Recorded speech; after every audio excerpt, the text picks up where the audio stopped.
पुण्यातल्या मुंढवा जमीन गैरव्यवहार प्रकरणाच्या अनुषंगानं एक महत्त्वाची अपडेट समोर आलेली आहे। या जमीन गैरव्यवहार प्रकरणामध्ये पार्थ पवार यांना दिलासा मिळालेला आहे, कारण मुख्य आरोपी शीतल तेजवानीवरच चार्जशीट दाखल करण्यात आलेली आहे। या जमीन गैरव्यवहार प्रकरणामध्ये केवळ शीतल तेजवानीवरच आरोप करण्यात आल्याचं दिसतंय। आर्थिक गुन्हे शाखेच्या आरोपपत्रात पार्थ पवार आणि दिग्विजय पाटील यांचं नावच नाही असं समजतंय। शासकीय जमिनीची परस्पर विक्री केल्याचा तेजवानीवर आरोप आहे आणि यापुढे सुद्धा या केसचा तपास सुरूच राहणार असल्याचं पुणे पोलिसांनी माहिती देत सांगितलंय।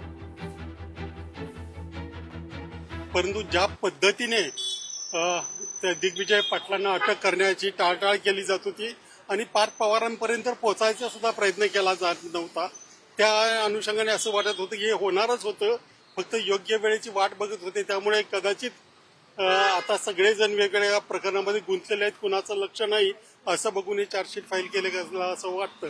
परंतु याच्यामध्ये काही झालं तरी एक मुंढवा असेल किंवा शिवाजीनगरचा घोटाळा असेल, याच्यामधून जे कोणी लोक आहेत ते कागदोपत्री इतके अडकलेले आहेत की त्यांना सोडवणं म्हणजे त्या गुन्ह्यांना पाठीशी घालण्याचाच प्रयत्न आहे। पार्थ पवारना पहिल्या दिवशीपासून अतिशय सुंदरपणे वाचवण्यात येते।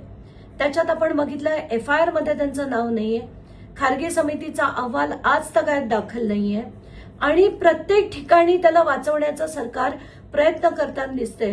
2 दिवसापूर्वी पार्थ पवारनी मला राज्यसभेत जायचं असं जेव्हा म्हटलं तेव्हा खरंच संताप आला की ज्या मुलाचे वडील अगदी आत्ता गेलेले असताना या मुलाला स्वतःचं राजकारण सुचत असेल तर हे अतिशय चुकीचं आहे।